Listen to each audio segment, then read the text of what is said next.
अस्सलाम वालेकुम। तो आज का हमारा जो टॉपिक है वो है हेल्प सिंड्रोम। तो ये जो है वो हाइपरटेंसिव डिसऑर्डर ऑफ प्रेगनेंसी का जो है वो एक टॉपिक है। तो यहाँ पे मैंने इसको जो है वो पूरा लिखा हुआ है। तो हम इसको जो है थोड़ा सा डिटेल में समझेंगे कि ये इस टॉपिक में है क्या चीज़। ठीक है, तो हम शुरू करते हैं इसकी डेफिनेशन से। तो डेफिनेशन बेसिकली क्या कहते हैं कि it is a severe form of pre eclampsia, जैसे मैंने आपको पहले ही वीडियो में बताया था प्री एक्लेम्शिया में, कि अगर सिवियर फॉर्म हो जाए प्री एक्लेम्शिया का तो it can lead to the HELLP syndrome. तो ये मोस्टली जो है वो डेवलप होता है थर्ड ट्राइमेस्टर के दौरान। ठीक है, मतलब कि 28 वीक्स की या 40 वीक्स के दरमियान जो है वो डेवलप हो जाता है। और तकरीबन जो है वो 20% ऐसी जो है वुमेंस हैं जिनको जो है वो ये प्री एक्लेम्शिया नहीं होता और डायरेक्ट उनको जो है वो हेल्प सिंड्रोम हो जाता है। मगर मोस्टली ऐसा होता है कि उनको जो है वो प्री एक्लेम्शिया होता है और डायरेक्टली वो कन्वर्ट हो जाता है एक इसमें हेल्प सिंड्रोम में। ठीक है, तो यहाँ पे इसकी ये डेफिनेशन थी सिंपल। तो बेसिकली यहाँ पे क्या चीज़ लिखी हुई है, it is a combination of the haemolysis, platelets और जो है वो AST और ALT लिवर एंजाइम्स। ठीक है, यहाँ पे हिमोलिसिस जो है वो बहुत ज़्यादा हो रही है और प्लेटलेट्स जो है बहुत ज़्यादा कम में, बहुत ज़्यादा कम क्यों है ये मैं आपको बताऊंगा। ठीक है, और इसके अलावा जो है आपके लिवर एंजाइम जो है बहुत ज़्यादा जो है वो एलिवेटेड है। तो इसका जो है पूरा जो एक्रोनिम मैंने बनाया हुआ है को हेल्प का पूरा जो है वो फॉर्म क्या है कि haemolysis, elevated liver enzymes with low platelets. ठीक है, तो ये एक सिंड्रोम है। अब इसकी जो है वो पैथोफिजियोलॉजी को हम थोड़ा सा डिस्कस करते हैं कि पैथोफिजियोलॉजी में बेसिकली ये कैसे चीज़ें होती हैं, लो प्लेटलेट्स क्यों होते हैं, लिवर एंजाइम्स क्यों जो है वो बढ़ जाते हैं, हीमोलिसिस क्यों होती है। अब देखें यहाँ पे ये एक ही फैक्टर है जिसका मैंने यहाँ पे डिस्कस किया हुआ है कि माइक्रोवेस्कुलर एंडोथेलियल डैमेज और डिसफंक्शन। मतलब कि वेस्कुलर डैमेज हो रहा है ना यहाँ पे। तो वेस्कुलर डैमेज होगा तो बेसिकली यहाँ पे क्या हो रहा है कि देखो कि आरबीसी जो है वहाँ पे टूटेंगे।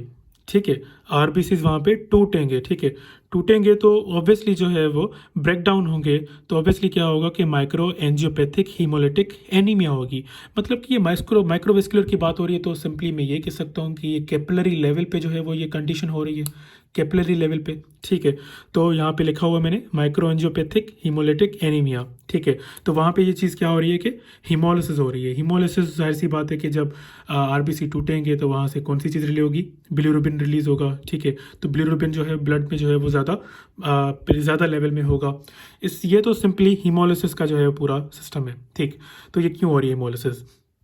और दूसरा जो है, अगर यही चीज़ हो रही है again microvascular endothelial damage and dysfunction, तो वहाँ पे क्या चीज़ें होंगी, जैसे मैंने आपको पहले ही बताया पहली वीडियो में कि नॉर्मली क्या होता है कि जब एंडोथेलियल डैमेज होता है तो वहाँ से एंडोथेलियल फैक्टर रिलीज़ होगा।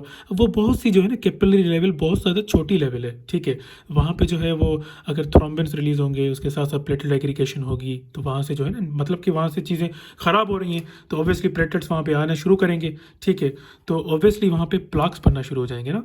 एक तो वो प्लाट्स बनना शुरू हो जाएंगे, एक तो आपको पता है कि वहाँ पे दूसरी चीज़ें जो है वो लिवर की जो है वो सेल्स होते हैं वो डैमेज होना शुरू हो जाएंगे वहाँ पे। ठीक है, वहाँ पे थोड़ी सी इन्फ्लेमेशन जो है वो डेवलप होगी। ठीक, तो हेपाटोसाइट जो है वो भी डेवलप मतलब कि डैमेज होना शुरू हो जाएंगे। हेपाटोसाइट जो है वो डैमेज होंगे तो ऑब्वियसली क्या होगा कि लिवर एंजाइम जो है वो बहुत ज़्यादा बढ़ जाएंगे। अब हेपाटोसाइट डैमेज क्यों हो रहे हैं यहाँ पे, देखें कोई भी इन्फ्लामेटरी रिस्पॉन्स जब जनरेट होता है तो ऑब्वियसली वहाँ पे जो है वो WPCs वहाँ पे रिक्रूट होने शुरू हो जाते हैं। ठीक है, तो यहाँ पे ऑब्वियसली रिक्रूटमेंट शुरू होगी। रिक्रूटमेंट होगी तो आप लोगों को ये भी पता है कि कोलेट्रल डैमेज भी होना शुरू हो जाता है वहाँ पे। तो कोलेट्रल डैमेज की वजह से क्या होगा, हेपाटोसाइट्स डैमेज हो जाएंगे। हेपाटोसाइट डैमेज होंगे तो ऑब्वियसली क्या होगा कि वहाँ से जो है वो AST और ALT जो है वो रिलीज़ होंगे ब्लड में, लिवर में ब्लड में रिलीज़ होंगे। तो ब्लड में जो है उनकी लेवल इंक्रीज़ होगी तो हम क्या कह सकते हैं फिर कि इंक्रीज AST और ALT। ठीक है, LDH एंजाइम भी जो है वो भी इंक्रीज हो जाएगा। ठीक है, लैक्टेट डिहाइड्रोजनेस। तो इसके अलावा तीसरा ये है कि अगेन माइक्रोवेस्कुलर एंडोथेलियल डैमेज और डिसफंक्शन। अब इससे क्या होता है कि अब देखो जहाँ पे भी ये सारी चीज़ें हो रही हैं तो ऑब्वियसली वहाँ पे प्लेटलेट एग्रीगेशन तो होगी वहाँ पे। अब सेंट्रली प्लेटलेट्स वहाँ पे अवेलेबल हैं ब्लड में, मतलब कि क्वांटिटी सही है। अब जो है ये रीडिस्ट्रीब्यूट हो जाएंगे, मतलब कुछ उधर चले जाएंगे इन्फेक्शन पे, कुछ उधर चले जाएंगे, कुछ जो है वो दूसरी जगह पे चले जाएंगे। मतलब कि यहाँ देखो, मतलब कि पहले इधर थे। ठीक है, इस एरिया पे, अब इस एरिया से यहाँ से जो है इधर चले जाएंगे रीडिस्ट्रीब्यूट हो जाएंगे। तो ऑब्वियसली क्या होगा कि ब्लड में जो है उनकी लेवल बहुत ज़्यादा कम हो जाएगी, उन जगह पे ज़्यादा लेवल होगी। मतलब कि एक जगह पे इन्फेक्शन तो नहीं होगा ना, ये सिंड्रोम है तो ऑब्वियसली मल्टीपल जो है वो चीज़ें हैं वहाँ पे जो है उनको ये जो है वो रिक्रूट होना शुरू हो जाएंगे, एग्रीगेट होना शुरू हो जाएंगे। तो ऑब्वियसली जो है उनकी डिस्ट्रीब्यूशन जो है वो होगी, डिस्ट्रीब्यूशन होगी तो ऑब्वियसली क्या होगा कि वहाँ पे एक्यूमुलेशन, जो सेंट्रल एक्यूमुलेशन जो है वो कम होगी। अब कम होगी तो ब्लड में लेवल जो है उनकी लो हो जाएगी, तो फिर हम क्या कहेंगे उनको, लो प्लेटलेट्स। ठीक है, तो ये सारी चीज़ें मेरे ख्याल से आप लोगों को पैथोफिजियोलॉजी तो समझ में आ गई। ये बहुत ज़्यादा सिंपल है कि हीमोलिसिस हो रही है आपकी, और एलिवेटेड लिवर एंजाइम्स किस तरह से हो रहे हैं, और लो प्लेटलेट्स भी आपको जो है वो किस तरह से हो रहे हैं। उम्मीद है कि आप लोगों को जो है वो पैथोफिजियोलॉजी में आइडिया हो गया होगा। ठीक है, अब हम आते हैं नॉर्मली इसके जो है वो साइन एंड सिम्टम्स पे। अब साइन एंड सिम्टम्स जो है वो क्या कहते हैं, ठीक है। तो बहुत ये तो है कि एपिगेस्ट्रिक जो है वो पेन होगा, राइट अपर क्वाड्रेंट जो है वो टेंडरनेस होगी, क्योंकि लिवर जो हेपेटोसाइट जो है वो डैमेज हो रहे हैं वहाँ पे, तो वहाँ पे अपर क्वाड्रेंट जो है वो पेन होना शुरू हो जाएगा। नोजिया वॉमिटिंग जो है वो ये ऑब्वियसली होती हैं इसमें। ठीक है, ब्लड प्रेशर भी ऑब्वियसली जो है वो इंक्रीज़ होगा, क्योंकि क्योंकि ये क्या है, it is a severe form of the pre eclampsia. Pre eclampsia में ऑब्वियसली हाइपरटेंशन होता है, तो ब्लड प्रेशर यहाँ पे जो है वो बढ़ा हुआ होगा। ब्लरी विजन तो ऑब्वियसली होगी, क्योंकि सीवियर केस है, और सीवियर केस मैंने आपको पहली वीडियो में बता दिया, ठीक है, प्री एक्लेम्शिया में कि सीवियर सिम्टम्स में आपको क्या क्या होंगे, ब्लरी विजन तो ऑब्वियसली होंगी। इसके साथ साथ सेरिब्रल एडिमा, जैसे मैंने आपको एक्लेम्शिया की जो है पैथोफिजियोलॉजी में आपको बताया कि जो है सेरिब्रल एडिमा क्यों हो रहा है। ठीक है, और cerebral haemorrhage, it is basically के सेरिब्रल एडिमा होगा, फिर एक्लेम्शिया होगा, एक्लेम्शिया में सेरिब्रल हेमरेज हो जाता है, फिर डेथ हो जाती है ना। तो ये कंडीशन जो है सारी इंटरलिंक्ड है, मतलब कि एक साथ कनेक्टेड है। ठीक है, तो ये मतलब कि ये नहीं कि ये अलग सा टॉपिक है, ये अलग सा टॉपिक है, ये सारी चीज़ें जो है ना एक दूसरे के साथ जो है वो कनेक्टेड है। ठीक है, अब तो है हम ट्रीटमेंट की बात करते हैं। ट्रीटमेंट में क्या चीज़ें हैं, देखिए पहले तो है वही ट्रीटमेंट में कि CBC करेंगे, उसमें आपको मैंने पहले ही बता दिया कि हीमोलिसिस ज़्यादा होगी और प्लेटलेट्स जो हैं वो कम हो जाएंगे। LFTs में ये सारी चीज़ें जो है बड़ी हुई होंगी, LDH आपका इंक्रीज़ होगा, AST इंक्रीज़ होगा, ALT इंक्रीज़ होगा, LDH जो है वो मतलब कि बड़ा है।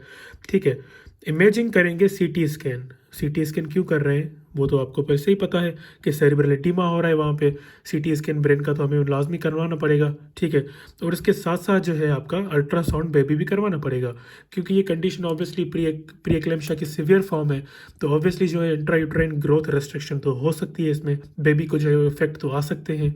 ठीक है, और इसके साथ फीटल हार्ट रेट भी हमें देखना पड़ेगा, साइज़ चेक करनी पड़ेगी बेबी की कि ग्रोथ रेस्ट्रिक्शन तो नहीं हो रही। ठीक है, तो इसके अलावा हम क्या करेंगे, हम जो है वो स्टेबलाइज करेंगे और फीटल असेसमेंट करेंगे, मदर को स्टेबलाइज करेंगे, फीटल असेसमेंट भी हम करेंगे। ठीक है, IV प्लेसमेंट भी हम देंगे, उनको फ्लूइड्स वगैरह हम देंगे ताकि जो है वो उनको वो मेंटेन रह सके। ठीक है, अब यहाँ पे 3 चीज़ें हैं। अगर मदर अनस्टेबल है तो फिर हमें इमीडिएट डिलीवरी हमें करवानी पड़ जाएगी। ठीक है, ये MCQ मोस्टली आता है कि हेल्प सिंड्रोम में अगर मदर अनस्टेबल है तो वहाँ पे हमें क्या करवानी पड़ेगी चीज़ें, तो वहाँ पे ऑब्वियसली क्या करवाना है, इमीडिएट C-सेक्शन करवाना पड़ेगा, या इमीडिएट जो है वो डिलीवरी हमें जो है वो करवानी पड़ जाएगी। ठीक है, एक तो ये चीज़ें हो गई। स्टेबल अगर है मदर और अगर उसका जो गेस्टेशन पीरियड जो है वो लेस देन 34 वीक्स है, तो फिर हमें जो है वो कुछ ड्रग्स देने पड़ेंगे जिसका नाम है डेक्सामेथासोन, और फिर रीएक्सेस करेंगे उसको डिलीवरी को, कि डिलीवरी के लिए विद इन 24 to 48 आवर्स, ताकि हमें जो है वो ज़रूरत है कि डिलीवरी करवाने की या नहीं है।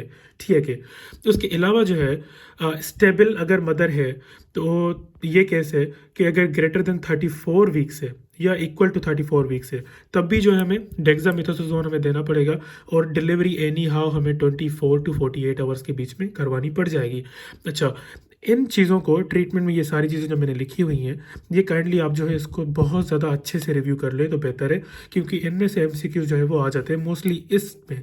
ठीक है, इसमें मोस्टली आ जाते हैं, इसमें हमें जो है वो देखना पड़ता है। ठीक है, उसमें ये चीज़ें भी देखनी पड़ती हैं कि अगर स्टेबल है तो लेस देन 34 वीक्स है, तो फिर हमें डायरेक्ट डिलीवरी नहीं करवानी है, तो फिर हमें रीएक्सेस करना पड़ेगा डिलीवरी के लिए, देन जो हमें फिर डिलीवरी करवानी पड़ेगी। ठीक है, स्टेबल है तो फिर हमें ये ड्रग देनी पड़ेगी, उसके फ़ौरन बाद जो है फिर डिलीवरी हमें करवानी पड़ जाएगी। ठीक है, तो इसके अलावा कौन सी चीज़ें क्योंकि आपको लोगों को वैसे ही पता है कि हेमोलिसिस हो रही है, तो ऑब्वियसली जो है वो इसमें हेमोग्लोबिन कम होगा। हेमोग्लोबिन कम होगा तो ऑब्वियसली हमें ब्लड ट्रांसफ्यूजन हमें करवानी पड़ जाएंगी। और एंटी हाइपरटेंसिव ड्रग तो ऑब्वियसली आपको पता है कि लेबेटोलॉल हम देंगे, ये ड्रग ऑफ चॉइसेस है। और इसके अलावा जो है हम मिथाइल डोपा भी हम देते हैं। मिथाइल डोपा के अलावा को जो है वो अगर इसमें सीजर्स वगैरह जो है वो डेवलप हो रहे हैं तो ऑब्वियसली हमें जो है वो मैग्नीशियम सल्फेट भी देना पड़ेगा, जैसे मैंने आपके लिखा हुआ है, ठीक है। और मिथाइल डोपा के अलावा के जो है नेफेडेपिन भी ड्रग है, वो भी आपको एंटी हाइपरटेंसिव में देनी पड़ जाएंगी, ठीक है। तो फाइनली हम कॉम्प्लिकेशन पे आते हैं। ये इसका मैंने एक निमोनिक बनाया हुआ है, अगर आप याद करना चाहें तो आप याद कर सकते हैं कि पी से क्या आता है, प्लेसेंटल एब्रप्शन, ठीक है। इसके अलावा क्या है, S, stroke. Most common cause of death stroke है, प्लेसेंटल एब्रप्शन नहीं है, स्ट्रोक है। अब स्ट्रोक तो आपको लोगों को वैसे ही पता है कि अगर ऑक्सीजन कंजप्शन जो है बॉडी में कम हो रही है बिकॉज ऑफ द हीमोलिसिस, तो ऑब्वियसली जो है वो स्ट्रोक हो सकता है, ठीक है। दूसरा जो है, अब देखें ये आपको यहाँ पे ही पता चल जाएगा कि लो प्लेटलेट्स हैं, मतलब कि इंटरनल ब्लीडिंग, तो डीआईसी भी हो सकता है, ठीक है। तो इसके अलावा अक्यूट रीनल फेलियर भी जो है वो पॉसिबल हो सकता है इसमें, ठीक है। और पांचवा जो है वो कॉम्प्लिकेशन कौन सा है, स्टिल बर्थ। तो इसमें जो है आपको जो है निमोनिक मैंने लिखा हुआ है, ये आप लिख सकते हैं भले। पी सेट्स, पी से प्लेसेंटल एब्रप्शन, एस से स्ट्रोक, ठीक है, ए से अक्यूट रीनल फेलियर, डी से आपका जो है वो स्टिल बर्थ आ रहा है, ठीक है, सॉरी डीआईसी आ रहा है, सॉरी। स्टिल बर्थ जो है ये छोटा सा एस रखा हुआ मैंने स्टिल बर्थ के लिए, ठीक है। तो उम्मीद है कि आप लोगों को ये टॉपिक तो मेरे ख्याल से समझ में आ गया होगा। बहुत ज़्यादा इजी टॉपिक है ये। अगर आप इसको जो है वो इसमें कोई भी ऐसा क्वेश्चन है तो आप मुझसे कमेंट्स में पूछ सकते हैं। अच्छा, एक फाइनली जो है मेरे इसके रिस्क फैक्टर्स को जो है वो डिस्कस करना भूल गया मैं, ठीक है। ये रिस्क फैक्टर्स हैं 3, इनकी वजह से जो हेल्प सिंड्रोम हो सकता है कि प्रीवियस अगर प्रेगनेंसी में हेल्प सिंड्रोम हो चुका है तो नेक्स्ट प्रेगनेंसी अगर हुई है उस वुमेन को, तो उसमें भी जो है वो ये कंडीशन ज़ाहिर हो सकती है। और दूसरा इसका डिसेंट जो है वो कॉजेशन या फिर जो है वो यूरोपियन हो सकता है, या फिर एडवांस मेटरनल एज भी हो सकती है, ठीक है। तो उम्मीद है कि मेरे ख्याल से आप लोगों को ये सारी चीज़ें जो है वो समझ में आ गई होंगी। अगर फिर भी आप लोगों को कोई भी ऐसा क्वेश्चन है इस टॉपिक के रिलेटेड